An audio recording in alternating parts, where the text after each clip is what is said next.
Hey folks, welcome back to American Literature.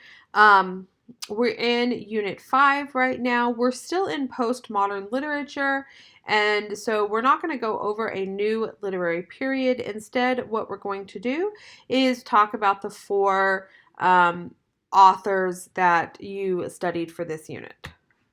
So let's start with M. Scott Malmaday.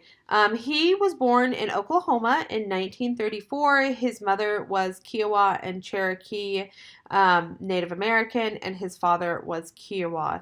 He was raised on several reservations. He started off in Oklahoma, but spent most of his life in New Mexico.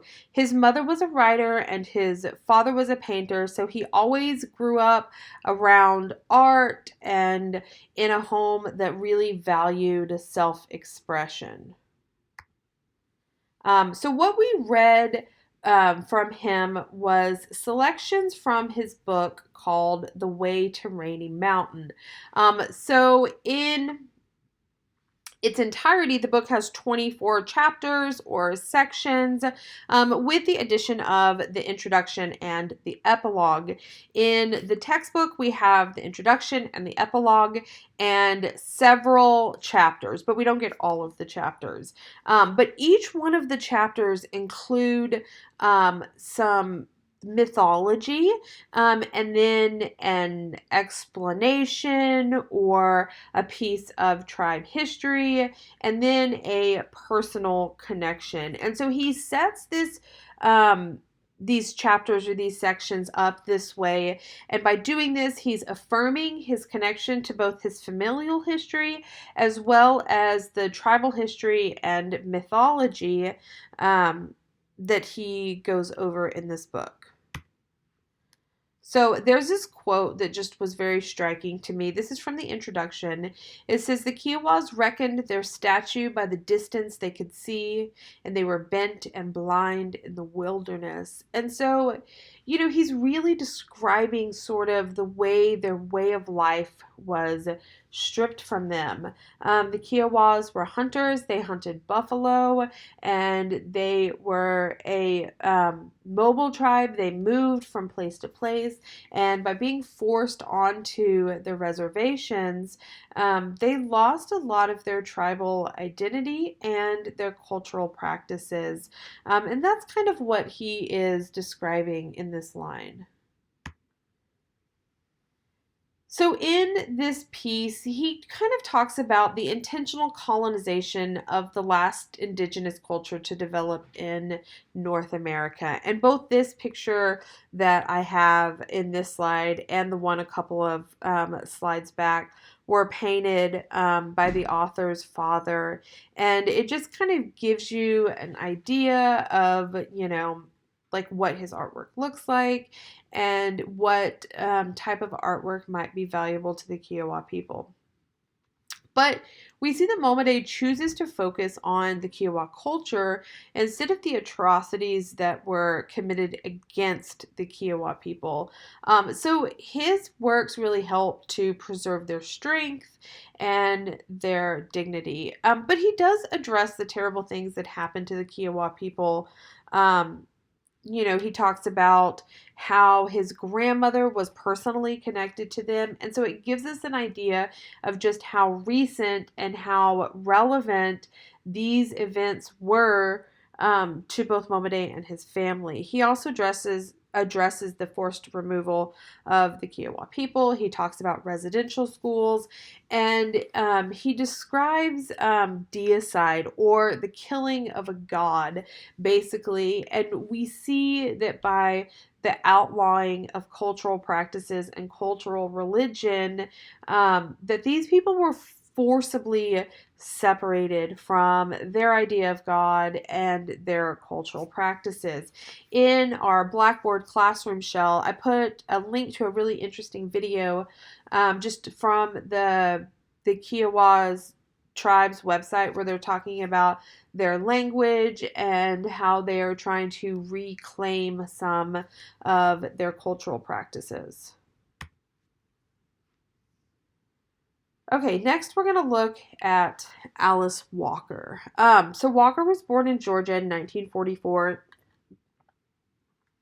So her parents were sharecroppers. They studied with or struggled with poverty their entire life.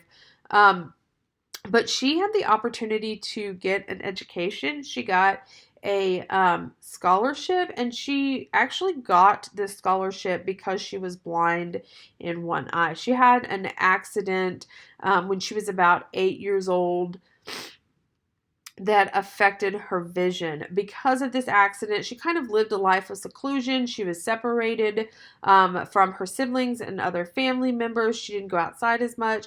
And this is when she begins to write poetry. Alice Walker was incredibly influential in the feminist movement. She coined the phrase womanist, or the word womanist, which refers to a woman of color who is a feminist. And she really started talking about intersectionality and how feminism and racism kind of work hand in hand. To keep women, especially women of color, oppressed. She was the first Black woman to win the Pulitzer Prize. She wrote her novel, The Color Purple. It is an amazing novel. If you ever have a chance to read it, I highly recommend it. She was a very successful author. She took her experiences as a poor Black child in the South, which we know was incredibly violent and volatile, and she developed an outlet for her voice. A lot of the characters that she writes are based on her life or the lives of the people around her, people that she knew. She stood up for equality for all races, for all genders. And her writing really helped bring the civil rights movement into the forefront of society. She was encouraged by the whites in her town to remain uneducated, or maybe we should say she was strongly discouraged from getting an education. But we can see that that is not what she wanted for her life. She was valedictorian, and she later graduated from Sarah Lawrence, which just that in of itself is an amazing feat. So let's talk about her story, Everyday Use. In this story, Walker is talking about, we may feel like Dee is the main character, but really the mom is the main character. And she's talking about her relationship with her two daughters, Dee and Maggie, and what those relationships look like, and maybe what the mom believes at the end maybe they should look like instead. We see throughout the story that the mother gradually rejects her younger, more fortunate daughter, who she's favored a little bit, for Maggie, the daughter that has less but has always been there. And on a deeper level, Walker's really kind of exploring the concepts of heritage as it applies to African Americans. And one of the things that Walker encourages in this story is really embracing both the African heritage and the American heritage. This idea that these experiences built a very strong and rich and beautiful, vibrant culture in the United States. And you don't want to sacrifice half of that. So part of the way that Walker does this is through the symbol of the quilts. So the quilts in the story have a really special meaning to Mama. She uses the quilts to remind her of the people that she loved. The quilts represent that familial connection. And we see quilts show up in a lot of Walker's works. In The Color Purple, she uses a quilt to help a dying woman. In her essay In Search of Our Mother's Gardens, she writes about a quilt in the Smithsonian Institute that was made by an anonymous Black woman. So this is kind of a reoccurring theme, this idea of quilts being a connection to the generations that have come before us. And we see that in the end, Mama wants Maggie to have the quilt because Maggie honors that connection to her family and to her ancestors. And it is more than just a surface level thing. These are people that actually meant something to Maggie. We also see that these quilts represent kind of the bonds between women of different generations and how love and idea and values are passed down from generation to generation. Okay, let's talk about Leslie Marmon Silko. So Silko was born in 1948. She is of Laguna Pueblo, Mexican, and Anglo American heritage. In a lot of ways, her mixed ancestry is really reflected in her work. She uses her writing to explore those feelings and ideas that she has about that. She was raised on the border of a reservation, and so she kind of existed within a couple of different cultures all at the same time. And so we see that her work a lot of times centers on the disconnect between white and indigenous cultures in America. So Silko writes poetry, she writes novels, and of course, she created short stories, one of which we read for this week's unit. So let's talk about Lullaby. So Lullaby was published in 1981, and it follows Aya, an elderly Navajo woman who has faced tremendous loss in her life. We see in the story that she's wrapped in an old army blanket that was given to her by her son Jimmy, and just like the quilts in everyday use, the blanket is going to be an important symbol in this story. So the blanket reminds her of her son, but it also reminds her of blankets that were created by family members and ancestors. And so it has both good and bad memories connected with it. We find out that her son, Jimmy, died in the military. And so this blanket, this army blanket, sort of brings up some of those military or the feelings about Jimmy's military experience and the sadness associated with that. But Jimmy is not the only loss that she has experienced. We learn that she also lost her other two children, Danny and Ella. So Danny and Ella were taken by the U.S. government. Supposedly, they were taken for treatment for tuberculosis, but they were never returned to her care. And this is something that we see in real life in North American countries, Canada, United States, all of this idea of like the government's taking indigenous children, putting them in residential schools, adopting them out to white families, and just basically putting them in situations where they were completely disconnected from their people and from their culture. So she blames her husband Chato for this because he's the one who taught her to sign her name. She has no idea what she's signing when these doctors come to her house to talk to her about Danny and Ella. She just wants them to leave. She's kind of afraid of them. And so they're basically like, sign here. She does. And then later she learns that essentially she's given away her rights to her children. There's no interpreter there. She doesn't intentionally do this, but because of the racism against Indigenous Americans, the government takes her kids, doesn't feel like she is well suited to raise these kids. And so it's this very painful life that she experiences. She loses her son to war. She loses her other two children to the government. In some ways, she loses her husband to the resentment of this. We learn that her husband is an alcoholic, which, I mean, obviously, these are his children too. So we don't get the story from his perspective, but we can assume that he is suffering the same type of pain that Aya is suffering. And in the end, we see her go search for him. She expects him to be in a bar. And, she doesn't find him in the bar, but she does find him sort of stumbling through the cold.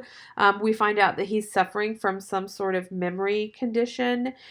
We also find out that she hasn't shared a bed with him since her children went away. So we have this idea that there's this huge rift between them. They can't come back together as a family because of what has happened. So he has dementia or Alzheimer's or something like that. He doesn't quite understand where he is. It's cold outside, and now, as the story ends, we realize that they're not going to make it home. So they sit together. She wraps him in a blanket and she sings him a traditional lullaby as he slips into sleep. And then eventually we get the impression that he has died. So this is the wording of the lullaby. It says, "The earth is your mother, she holds you. The sky is your father, he protects you. Sleep, sleep. Rainbow is your sister, she loves you. The wind are your brothers, they sing to you. Sleep, sleep. We're together always. We are together always. There never was a time when this was not so." And so these two people who have lost pretty much everything in life are able to come back together in this last moments of their life. And she just sings this song. We almost get the impression that she is forgiving him and that they will be, all of them, together in the next life. So there's a lot of really important themes from Lullaby. There's, explorations of power and of who has power and who doesn't have power. Chato worked for the same people his entire life, but when he was injured, he was basically abandoned. Aya doesn't have the power to hold on to her children because of the society around her. Obviously, there are very heavy themes of loss. We get these ideas of maternal connections, right? In the last moments of, possibly her life, as they're laying there in the snow, we see Aya pull back from that connection to her own mother, that lullaby that she can use to then comfort her husband. And then, of course, we get themes of cultural identity. What does it mean for them to be Navajo, and how is that exploited?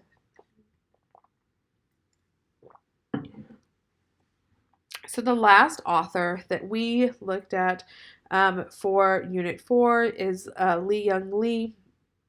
So he was actually born in Indonesia in 1957, but he was born to Chinese parents. His parents were political dissidents, and so they came to the United States to escape persecution.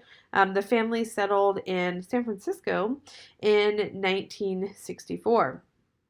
So Lee is a poet and the recipient of many awards for his poetry, and a lot of times his poetry deals with his feelings of alienation from the American culture as well as a fear of complete assimilation. So it's interesting to see how these two dichotomous themes kind of work together and against each other. A lot of times Lee uses tangible objects in his poem to explore universal truths. We see this in his poem Persimmon, right? And in a lot of ways, this poem is an explanation or an exploration about life between two cultures. So Lee is Chinese, even though he never lived in China, and he is American, even though he wasn't like wholly accepted in his community. And so we get this image of confusion between words, right? So there's a lot of play on language in this poem. And Young Lee confuses the words persimmon and precision. And this serves as a symbol for the disconnect he experiences. We also see that he's treated as less than his other classmates, especially by his sixth grade teacher, right? She's terrible to him and she treats him poorly because of his ethnicity. So there's these lines in the poem. It says, "How to choose persimmons. This is precision. And by Lee combining these two words that he confused for each other, he is talking about the connection of these two cultures that make him up and how these two cultures come together. Persimmon and precision don't necessarily have anything to do with each other, but then also they do have something to do with each other. He says, eat the meat of the fruit so sweet, all of it to the heart, right? Lee can't separate these words just as he can't separate these two aspects of his identity. And then we also see the persimmon become a symbol of misunderstanding, right? His teacher brings an unripe persimmon to the class for the children to try. If you've ever tried an unripe persimmon, it's not something that you want to eat, right? You want to wait until it's ripe and sweet and juicy and has the right texture. He uses this extended metaphor to really broach the subject of his mother, right? And how, his mother has this observation that persimmons have a sun inside, something golden, glowing, warm as my face, right? So he uses the persimmon to represent sort of his mother's idea that everything will come to fruition. It will be good in its own time. And then at last, he uses the persimmon as another symbol, as a symbol of like permanence of the aspects of the culture that are a part of us, right? The poem ends with his father's remark that some things never leave a person. And he returns to the original metaphor of using the persimmon as an element of his Chinese identity. And this resonates joyfully with his father, that even though he has been separated from his country and from his culture, that it is still a part of him and that it will always be a part of him. And so we get this beautiful imagery used with the symbol of the persimmon throughout this poem. Okay, so for Unit 5, you will be completing a reading journal. Go ahead, do your discussion board replies, and please remember to keep reading your novel. Do not wait for the last minute to finish that novel. You want to work as much as you can ahead of time. So for Unit 6, we will be talking about contemporary American literature. We'll be reading 2 short stories, 8 Bites by Carmen Maria Machado. There's a link in Blackboard for that. And then we will also be reading Sexy by Jhumpa Lahiri, which is in your textbook. You'll have a reading journal and a discussion board. This is our last unit with collective class readings, Unit 7 and Unit 8. You will just be working independently. So Unit 7, you'll be reading whichever novel you selected. And then Unit 8, you will be working on your final literary criticism essay. If you have any questions at all, send me an email. Let me know. Come see me during office hours. I'm always happy to help. You guys have a great day.